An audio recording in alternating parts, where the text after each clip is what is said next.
Jungle.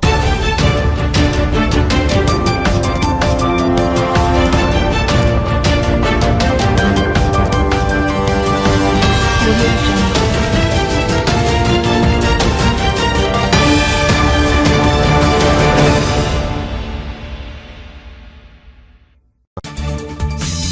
প্রথমেই জানিয়ে দিব, এদিকে গোপনে দেশ ছাড়লেন সাবেক উপদেষ্টা আসিফ মাহমুদ। ইতিহাস ঘটাল নিষিদ্ধ সংগঠন ছাত্রলীগ। শেখ হাসিনার দেশে ফেরার খবরে উত্তাল বাংলাদেশের রাজনীতি। এবার জানিয়ে দিব সীমান্ত হত্যা ও কাঁটাতারের বেড়া, যা বললেন নাসির উদ্দিন পাটোয়ারি। এতক্ষণ শুনছিলেন সংবাদ শিরোনাম, এখন থাকছে বিস্তারিত। তার আগে ভিডিওটিতে একটি লাইক দিয়ে কমেন্ট করে জানিয়ে দেন আপনি আমাদের ভিডিওটি কোন জেলা থেকে দেখছেন বা শুনছেন। বাংলাদেশের রাজনৈতিক অঙ্গনে আবারও নতুন করে উত্তাপ ছড়িয়েছে কয়েকটি গুরুত্বপূর্ণ ঘটনা। জাতীয় নাগরিক পার্টি এনসিপি এর মুখপাত্র এবং সাবেক উপদেষ্টা আসিফ মাহমুদ সজীব ভুঁইয়ার হঠাৎ দেশত্যাগ, নিষিদ্ধ ঘোষিত ছাত্রলীগের প্রকাশ্য তৎপরতা এবং সাবেক প্রধানমন্ত্রী শেখ হাসিনার দেশে ফেরার ইঙ্গিত, এই তিনটি বিষয় এখন রাজনৈতিক আলোচনার কেন্দ্রবিন্দুতে অবস্থান করছে। রবিবার রাতে ঢাকার শাহজালাল আন্তর্জাতিক বিমানবন্দর থেকে দক্ষিণ কোরিয়ার উদ্দেশ্যে রওনা দেন এনসিপি এর মুখপাত্র আসিফ মাহমুদ সজীব ভুঁইয়া। জুলাই আন্দোলনের অন্যতম আলোচিত মুখ, তরুণ প্রজন্মের কাছে পরিচিত রাজনৈতিক ব্যক্তিত্ব এবং অন্তর্বর্তীকালীন সরকারের সাবেক উপদেষ্টা হিসেবে তার পরিচিতি ছিল ব্যাপক। ফলে তার আকস্মিক দেশত্যাগ রাজনৈতিক অঙ্গনে ব্যাপক আলোচনার জন্ম দিয়েছে। বিশেষ করে তিনি নীরবে দেশ ছাড়ায় নানা প্রশ্ন উঠছে রাজনৈতিক মহলে। তবে এ বিষয়ে তার পক্ষ থেকে এখন পর্যন্ত আনুষ্ঠানিকভাবে বিস্তারিত কোনো ব্যাখ্যা দেওয়া হয়নি। এদিকে ব্রাহ্মণবাড়িয়ায় নিষিদ্ধ সংগঠন ছাত্রলীগের প্রকাশ্য উপস্থিতি নতুন করে রাজনৈতিক উত্তেজনা তৈরি করেছে। দীর্ঘ সময় পর সংগঠনটির এমন প্রকাশ্য সক্রিয়তা দেশের রাজনৈতিক বিশ্লেষকদের নজর কেড়েছে। আওয়ামী লীগ সরকার পতনের পর ছাত্রলীগকে ঘিরে যে নীরবতা তৈরি হয়েছিল, ব্রাহ্মণবাড়িয়ার ঘটনাকে অনেকে সেই পরিস্থিতির পরিবর্তনের ইঙ্গিত হিসেবেও দেখছেন। ঘটনাটি স্থানীয় রাজনীতিতে তাৎক্ষণিক প্রভাব ফেলেছে এবং জাতীয় পর্যায়েও ব্যাপক আলোচনা তৈরি করেছে। রাজনৈতিক অঙ্গনে সবচেয়ে বেশি আলোচিত বিষয় হয়ে উঠেছে শেখ হাসিনার সাম্প্রতিক অডিও বার্তা। সেখানে তিনি ৬ মাসের একটি সময়সীমার কথা উল্লেখ করেছেন। এই নির্দিষ্ট সময়সীমা নিয়েই এখন চলছে নানা রাজনৈতিক বিশ্লেষণ। দেশের রাজনৈতিক অঙ্গন, সামাজিক যোগাযোগ মাধ্যম এবং সাধারণ মানুষের আলোচনায় বারবার উঠে আসছে প্রশ্ন, কেন তিনি ৬ মাসের কথা বললেন? এই সময়সীমার রাজনৈতিক তাৎপর্য কী? বিশ্লেষকরা মনে করছেন, বাংলাদেশের বর্তমান রাজনৈতিক বাস্তবতায় সময় নির্ধারণ করে বক্তব্য দেওয়া একটি গুরুত্বপূর্ণ কৌশলগত বার্তা হতে পারে। কারণ রাজনৈতিক নেতৃত্ব সাধারণত এমন সময়সীমা তখনই দেয় যখন তারা ভবিষ্যৎ পরিস্থিতি সম্পর্কে কোনো সম্ভাবনা বা পরিকল্পনার ইঙ্গিত দিতে চায়। ফলে শেখ হাসিনার বক্তব্য নতুন করে আওয়ামী লীগের রাজনীতিতে প্রত্যাবর্তনের আলোচনা সামনে নিয়ে এসেছে। অন্যদিকে আওয়ামী লীগের রাজনীতিতে ফেরার প্রশ্নেও রাজনৈতিক মহলে চলছে বিস্তর আলোচনা। বিশেষ করে বিএনপি এবং সরকারের অবস্থান নিয়ে নানা বিশ্লেষণ সামনে আসছে। বর্তমান স্বরাষ্ট্রমন্ত্রী সালাউদ্দিন আহমেদের বক্তব্য থেকেও অনেকে রাজনৈতিক বার্তা খোঁজার চেষ্টা করছেন। আওয়ামী লীগকে রাজনৈতিক কর্মকাণ্ডে কতটা সুযোগ দেওয়া হবে বা ভবিষ্যতের রাজনৈতিক প্রক্রিয়ায় তাদের ভূমিকা কী হতে পারে, এসব প্রশ্ন এখন জাতীয় রাজনীতির বড় আলোচ্য বিষয়। বাংলাদেশের রাজনীতিতে অতীতে বহুবার দেখা গেছে, রাজনৈতিক নিষেধাজ্ঞা কিংবা কঠিন পরিস্থিতির মধ্যেও বড় রাজনৈতিক দলগুলো আবার সংগঠিত হয়েছে। আওয়ামী লীগের ক্ষেত্রেও এখন সেই প্রশ্নটি সামনে এসেছে, কারণ দলটির সমর্থক এবং তৃণমূল নেতাকর্মীর একটি অংশ এখনও সক্রিয়ভাবে রাজনীতির মাঠে ফেরার প্রত্যাশা করছে। ছাত্রলীগের সাম্প্রতিক তৎপরতা নিয়েও অনেকে সেই দৃষ্টিকোণ থেকে আলোচনা করছেন। একই সাথে শেখ হাসিনার সম্ভাব্য প্রত্যাবর্তন নিয়ে জনমনে তৈরি হয়েছে ভিন্নধর্মী কৌতূহল। যদি তিনি সত্যি দেশে ফেরার সিদ্ধান্ত নেন এবং তার সমর্থকেরা ব্যাপকভাবে রাজপথে নেমে আসে, তাহলে দেশের রাজনৈতিক পরিস্থিতি সম্পূর্ণ নতুন মোড় নিতে পারে, এমন আলোচনা রাজনৈতিক মহলে জোরালো হচ্ছে। কারণ বাংলাদেশের রাজনীতিতে গণসমর্থন সবসময় একটি গুরুত্বপূর্ণ বিষয়। জনসমাগম এবং রাজনৈতিক আবেগ প্রায়ই বড় রাজনৈতিক পরিবর্তনের ক্ষেত্র তৈরি করেছে। আন্তর্জাতিক রাজনীতির দিক থেকেও বিষয়টি গুরুত্বপূর্ণ হয়ে উঠতে পারে। বাংলাদেশের অভ্যন্তরীণ রাজনৈতিক পরিস্থিতি দীর্ঘদিন ধরে আন্তর্জাতিক মহলের নজরে রয়েছে। ফলে শেখ হাসিনার প্রত্যাবর্তনের প্রশ্ন সামনে এলে আন্তর্জাতিক কূটনৈতিক অঙ্গনেও এ নিয়ে আলোচনা বাড়তে পারে। বিশেষ করে বাংলাদেশের ভবিষ্যৎ রাজনৈতিক স্থিতিশীলতা, নির্বাচন ব্যবস্থা এবং ক্ষমতার ভারসাম্য নিয়ে বিদেশি পর্যবেক্ষকরাও আগ্রহ নিয়ে পরিস্থিতি পর্যবেক্ষণ করবে। তবে পুরো পরিস্থিতির কেন্দ্রবিন্দুতে রয়েছে দেশের জনগণ। রাজনৈতিক বাস্তবতা শেষ পর্যন্ত কোন দিকে যাবে সেটি নির্ধারণে সাধারণ মানুষের মনোভাবই সবচেয়ে বড় ভূমিকা রাখবে। শেখ হাসিনার দেশে ফেরা, আওয়ামী লীগের পুনর্গঠন, বিএনপির অবস্থান কিংবা নতুন রাজনৈতিক শক্তির উত্থান, সবকিছুর ভবিষ্যৎ নির্ভর করবে জনসমর্থনের উপর। বর্তমান পরিস্থিতিতে বাংলাদেশের রাজনীতি যেন আবারও এক অনিশ্চিত কিন্তু গুরুত্বপূর্ণ মোড়ে এসে দাঁড়িয়েছে। একদিকে নতুন রাজনৈতিক শক্তির আবির্ভাব, অন্যদিকে পুরনো রাজনৈতিক শক্তির পুনরুত্থানের ইঙ্গিত, সব মিলিয়ে দেশের রাজনৈতিক অঙ্গন দিন দিন আরও উত্তপ্ত হয়ে উঠছে। আসিফ মাহমুদের দেশত্যাগ, ছাত্রলীগের প্রকাশ্য উপস্থিতি এবং শেখ হাসিনার 6 মাসের বার্তা, এই 3টি ঘটনাই এখন নতুন রাজনৈতিক সমীকরণের কেন্দ্রবিন্দুতে পরিণত হয়েছে। আগামী কয়েক মাস বাংলাদেশের রাজনীতির জন্য অত্যন্ত গুরুত্বপূর্ণ হয়ে উঠতে পারে, কারণ এই সময়ের ঘটনাপ্রবাহই নির্ধারণ করবে দেশের রাজনৈতিক ভবিষ্যৎ কোন পথে এগোবে। রাজনৈতিক দলগুলির কৌশল, নেতাদের বক্তব্য এবং মাঠের পরিস্থিতি সব মিলিয়ে এখন পুরো দেশ তাকিয়ে রয়েছে সামনে কী ঘটতে যাচ্ছে তার দিকে। ভারত-বাংলাদেশ সীমান্ত পরিস্থিতি নিয়ে আবারও নতুন করে আলোচনা শুরু হয়েছে। সীমান্তে নতুন কাঁটাতারের বেড়া নির্মাণ, জমি বরাদ্দ এবং সীমান্ত হত্যা ইস্যুতে গভীর উদ্বেগ প্রকাশ করেছেন জাতীয় নাগরিক পার্টির এনসিপির মুখ্য সমন্বয়ক নাসির উদ্দিন পাটোয়ারি। সোমবার নিজের ভেরিফাইড ফেসবুক পেজে দেওয়া এক দীর্ঘ স্ট্যাটাসে তিনি শুধু সীমান্ত পরিস্থিতি নয়, দক্ষিণ এশিয়ার ভবিষ্যৎ আঞ্চলিক সম্পর্ক, মানবাধিকার এবং কূটনৈতিক ভারসাম্যের বিষয়টিও সামনে নিয়ে আসেন।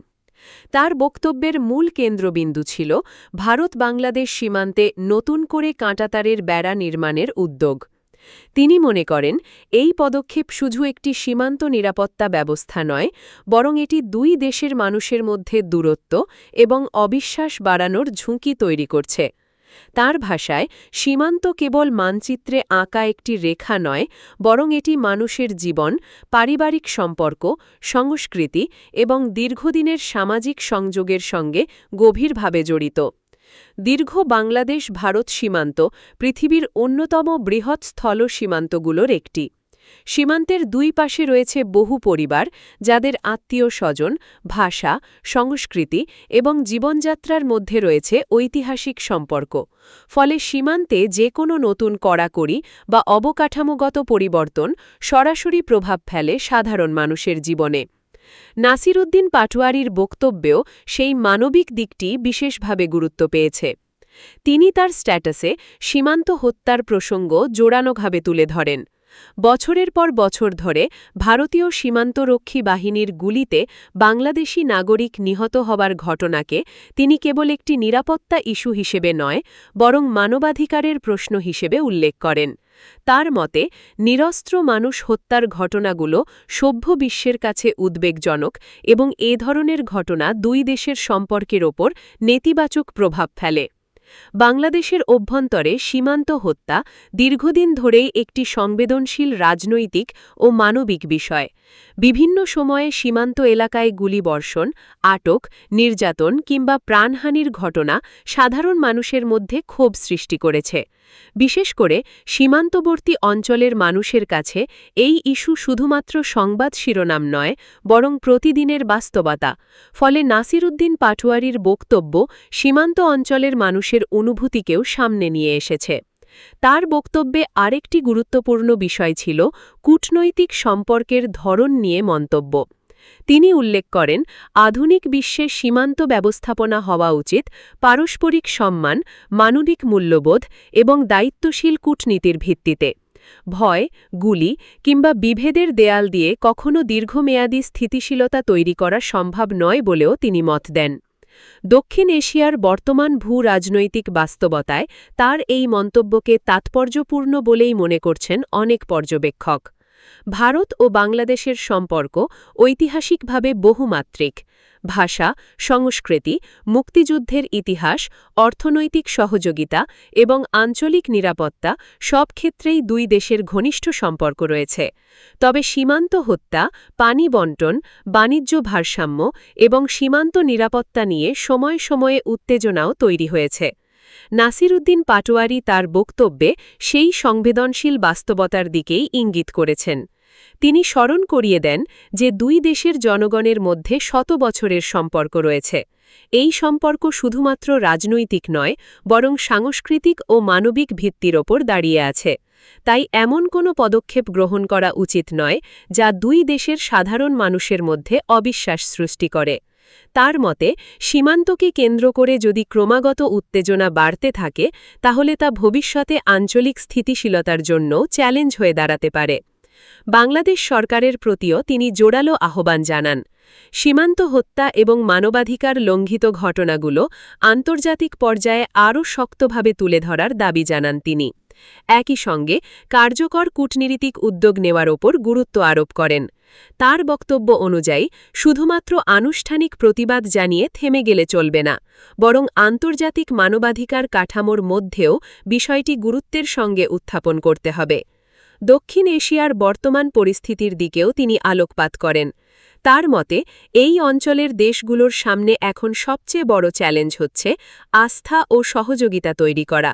রাজনৈতিক উত্তেজনা, সীমান্ত বিরোধ এবং নিরাপত্তা উদ্বেগ যদি ক্রমাগত বাড়তে থাকে, তাহলে পুরো অঞ্চলের অর্থনৈতিক ও সামাজিক অগ্রগতি বাধাগ্রস্ত হতে পারে।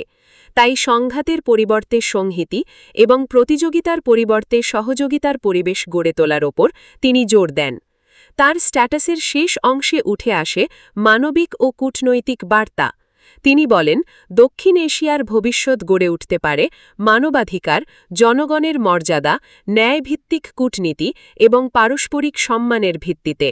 দেয়াল নয়, বরং আস্থা ও সহযোগিতাই হতে পারে এই অঞ্চলের শান্তি ও স্থিতিশীলতার মূল ভিত্তি।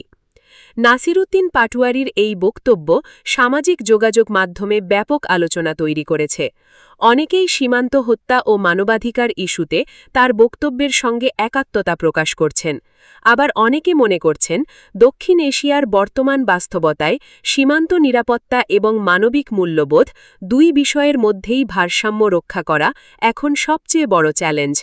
সব মিলিয়ে তার এই স্ট্যাটাস শুধু একটি রাজনৈতিক প্রতিক্রিয়া নয়, বরং সীমান্ত, মানবাধিকার, আঞ্চলিক সম্পর্ক এবং দক্ষিণ এশিয়ার ভবিষ্যৎ নিয়ে একটি বৃহত্তর আলোচনার ক্ষেত্র তৈরি করেছে।